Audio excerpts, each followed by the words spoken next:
jërë ngeen jëf yéen ñi safoo site internet bi di Buzz Actu 221 nuyu nañ leen bu baax jaajëfal leen ci kóolu tege sopp bi ak topp bi nga xamante ne rek yi nag ñu koy topp bu leen fàttee abonné di bës cloche de notification yi ngir mën a am yeneen i info dellu soit ak yéen seen actualité africaine ak seen actualité géopolitique mondiale mu mel ni njiitu France di Emmanuel Macron dafay jëfur ndaxte jamono yi nga xam ne mu doon amal benn conférence de presse mu ngi àddu jëm ci dàq bii nga xam ne ñu ngi koy dàq armée française ci Afrique francophone mooy foofu fi nga xam ne daal ñoom dañ fa mën a base yu leen fay déjiti benn nee na mbir mi demee ñu leen ni mel ndaxte ñoom kenn dàqu leen ñoom ñoo jël décision de façon concertée ne dañuy génn ci réew yi nga xam ne jot na leen fa dàq léegi nag nee na dafa bàyyil primeur bi président africain yi pour ñu annoncer li ni mel waaye ñoom jëloon nañ décision bu yàgg mu wax ne aussi coup d'état yu bëri yi nga xam ne moo commencé am Afrique moo tax ba ñoom tamit ñu gën a baral seen génn ndaxte ñoom bëggu ñoo doon ay supplétifu maanaam ay njiit yi nga xam ne ci coup d'état lañ jotee nguur gi. kii nga xam ne nag moo njëkk a tontu nekkul kenn ku dul njiitu Pastef les patriotes du Ousmane Sonko wax na ne kàddu yi nga xam ne Emmanuel Macron yëkkati na ko ay kàcc la mooy maanaam du dëgg ndaxte xaw ma kan moo négocier départu armée française mais réewum Sénégal bokk si réewum Sénégal négocié wul ak kenn moom dafa jël décision bi nga xam ne da ko war a jël ci lii nga xam ne moom mooy réew bu souverain ak réew bu indépendant la ko jëlee léegi nag kàddu yi nga xam ne moom la Emmanuel Macron wax na ci dajjiti lii nga xam ne moom mooy réewum Sénégal mu mel ni kon maanaam décision bii nga xam ne mooy vague irréversible bii nga xam ne africains yi ñu ngi koy jël jëm ci seen wàllum souveraineté métti na lool kii di Emmanuel Macron ba temps yi moom dafa mel ni kuy jëfur mooy maanaam ku tàggoog ay sagom ndaxte bu ñu xoolee si taarixu Afrique comportement la xam lu ñuy wax France Afrique coup d'état yi nga xam ne France moo ko soutenir moo ko ñoo leen doolee taxawal leen mun nañ ci lim bu Blaise Compaoré contre Thomas Sankara mun nañ ci lim famille Eyadema tey Faure Gnassingbé Eyadema ba tey si ngoon bu toogee ci nguur gi coup d'état moo ko may ba mun naa moom mooy première démocratie parlementaire ci Afrique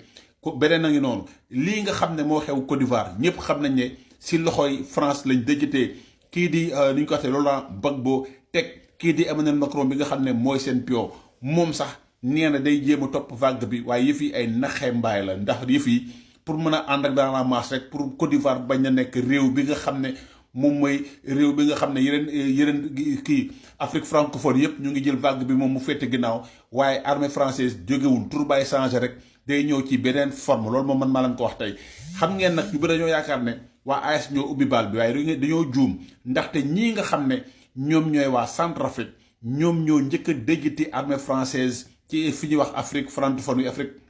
ñoom ñoo njëkk a indi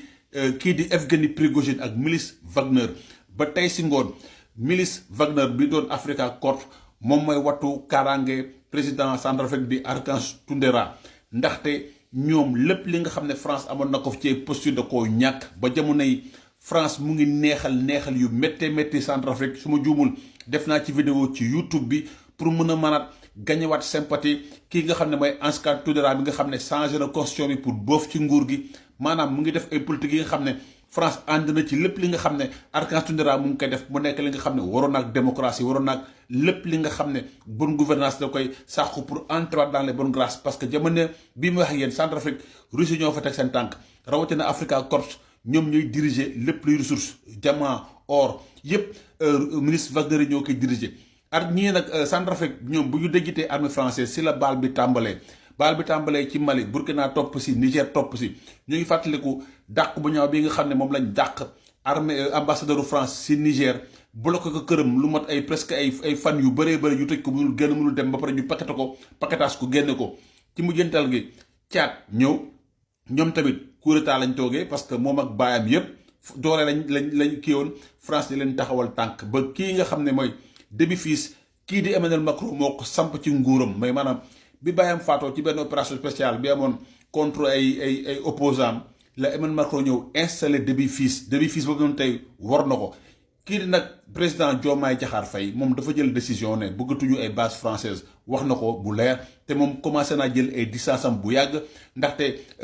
dernier sommet francophonie bi amoon Diomaye teewewu ko amul benn représentant au sommet bi nga xam ne ci réewum France demoon nañ kon France daal mu ngi commencé di ñàkk posture bii nga xam ne da koo am ci Afrique ba muy taxaw di wax ne ñoom ñoo tax ba seen Afrique am indépendance lépp li nga xam ne Afrique am na ko daal dañ ko war a